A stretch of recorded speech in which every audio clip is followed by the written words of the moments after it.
Welcome back, everyone.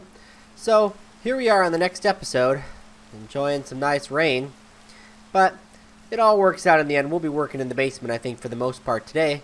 So I decided that we should move the smeltery inside. It's something I've never done before. I've never actually put my smeltery inside the house. So I already tore it down and prepped for its relocation, because I think we're going to end up putting solar panels back here from Environmental Tech on a future episode. So what I did is carved out a small area down in the basement, and I prepped my blocks and got everything measured out and everything, so we can start putting it in place down there. Trying to do some quality of life improvements. I want to make it so that we have a nice place to be able to upgrade our tools and forge new things. For the most part, we don't really use the smeltery after we get a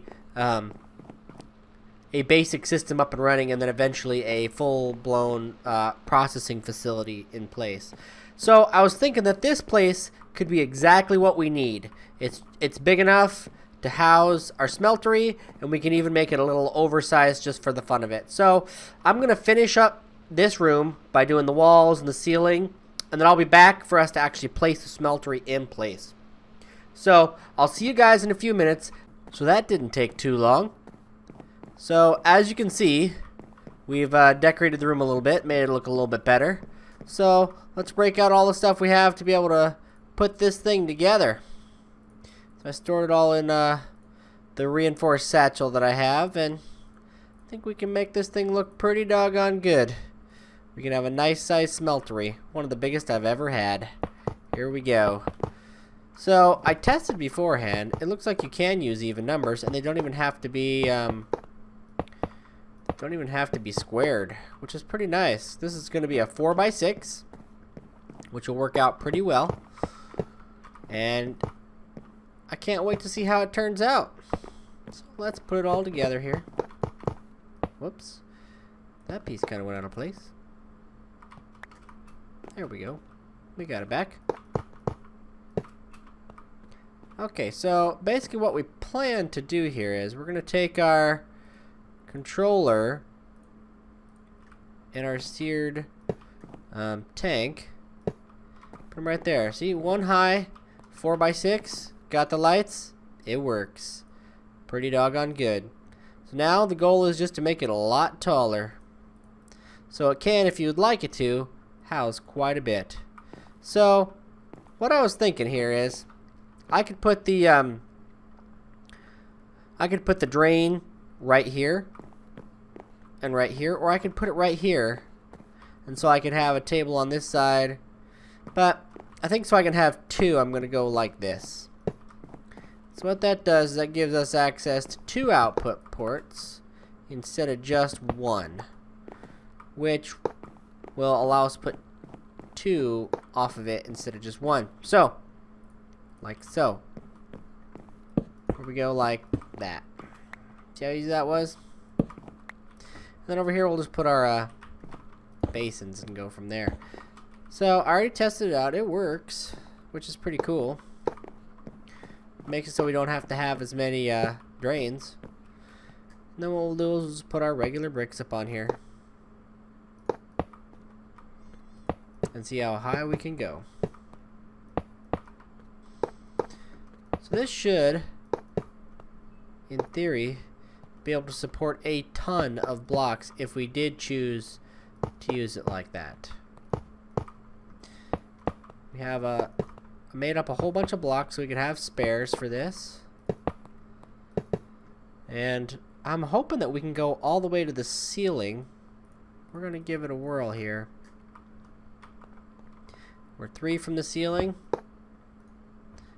Oh, we're 2 from the ceiling, I guess.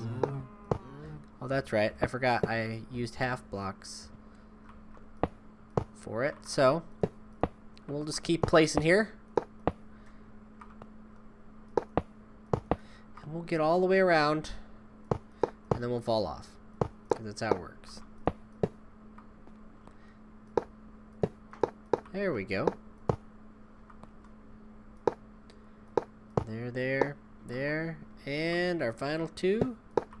There and there. That should give us a lot of room. And we still even had a whole stack of bricks left over. I shouldn't have cooked so many, but that's okay. Now we've got a gigantic smeltery. So, oh yeah, it's got plenty of room in it to be able to cook up anything we need. We got our drains over here, and we have our casting tables over here. So now what I want to do is I want to bring in and put a crate right here so that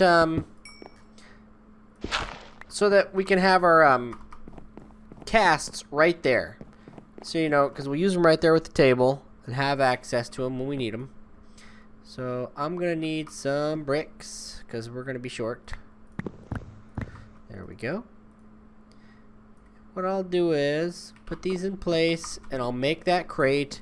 And I'll go grab our equipment because we should probably also put our upgrade equipment in here too. So we'll probably put it over here along the wall or something like that. Make it look nice. And I'll go grab that stuff and I'll be back. So I'm back. And I have everything I think we're going to need for this. And I even carved out little spots for it, which should work out pretty well. So what I want to do is I want to put them in order so that I'll get that nifty little interface. And I'll show that to you here in a second. Once I get them all in place. So now that I got them all in place, you can see you have access to each of them from the top now. So I'm also made it so the part builder has access to its pattern chest.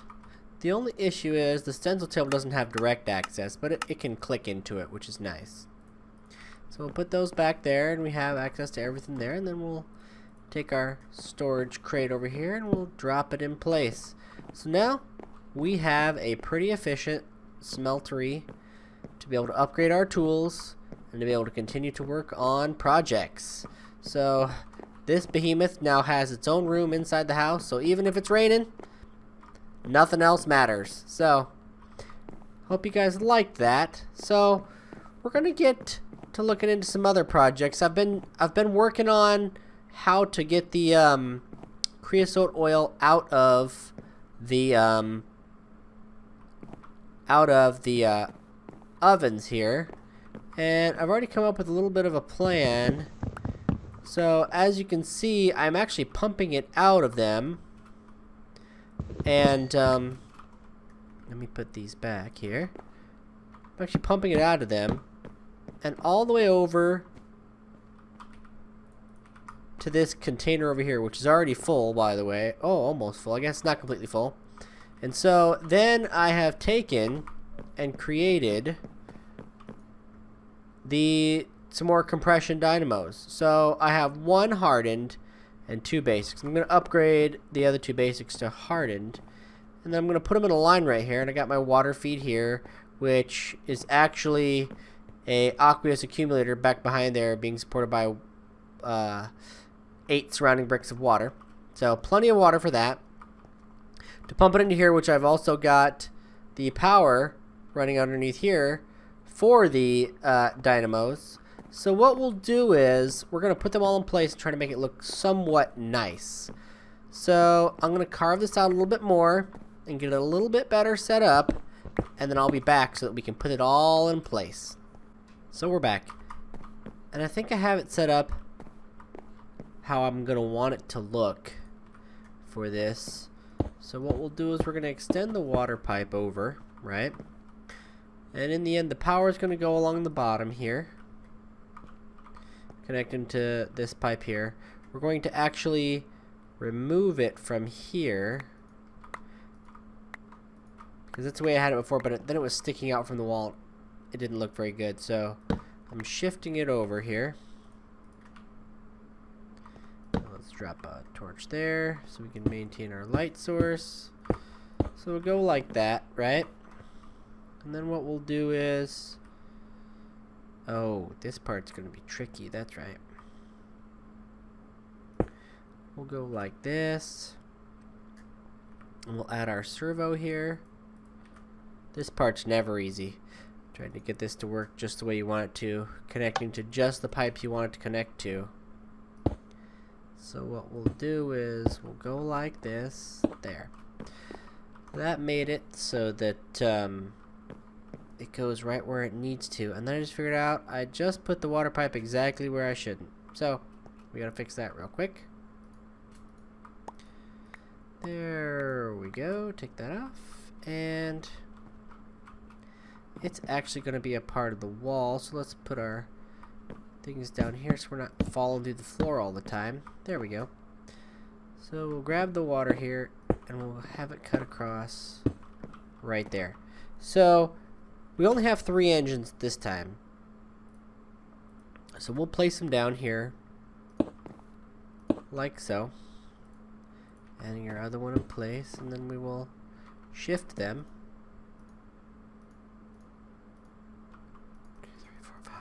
1, 2, 3, 4, 5. There we go. Now they're all in place and they're all on, consuming our creosote oil. Eventually I might put a 4th one there in place, but at this time it doesn't really matter too much. But we left the ability to do so. And so now our cell's charging up again, which is good because it was getting low. We're using it to smelt all those ores for a while. So let's make those 2 hardeners that we need for this. I should have everything in my inventory. So first thing what we'll do is we'll start by making the gear here. And of course it never needs a backpack. So hopefully the new pack that's under beta right now comes out, because this is ridiculous. This inventory sorter just doesn't function the way the old inventory tweaks used to. So we're going to continue making our hardened upgrade kit. So we have our Invar, we have our redstone, and we have our bronze gears. And so we have our 2 upgrade kits here. This will boost the power output of our system here. So we got our 2 basics here, and we'll just put them on. It's that easy. So now, not only are they producing 60 RF a tick, oh, that's right, they're missing the augment. We need to make the auxiliary transmission coil. So let's look that up real quick. Auxiliary transmission coil, right there. We're going to need 10 silver and 5 redstone. Do we have any redstone? We have plenty of redstone left over. Now we need some silver here. And we can make this right up and put those in place to increase its efficiency even further. Which I think, of course, like everything, is always a good thing. More power, right? More power. Okay, so now we have our 8 left over. Transmission coil. And there we go. We have both of them. We can just shift click them in place and put them right on these guys. Sometimes that having the torches in the offhand does something odd to it. So, as you can see, it has fully been upgraded and they're all producing 120 RF. So, that is 360 RF per tick, which has increased the amount we produce even without the steam dynamo and without the 2 coal generators. It works out pretty well. So, let's make this look a little bit better, because I always like to make things look nice, which helps out. So we're going to grab our facades here and we'll just cover them up just like that. And you can't even tell they were there. So what we'll do is, temporarily of course, we'll put our block here. And then we'll put our block here. And what we can even do is, we'll take and stick it right there, so that it looks like just a piece of everything else. Oh, one right there too. Oh, can't quite reach to put that one back behind, but that's okay. You get the idea. It's good enough so that you have our generators right here running, and it looks like they're running really well, and you can't see anything out of the ordinary about it. And even though the discoloration on the wall exists, it looks uniform, and I like it that way. So I think that'll about wrap it up for today's episode. I think we did pretty good. Don't forget to comment, like, and subscribe. It's always helpful that you guys are here to support me, and I appreciate that.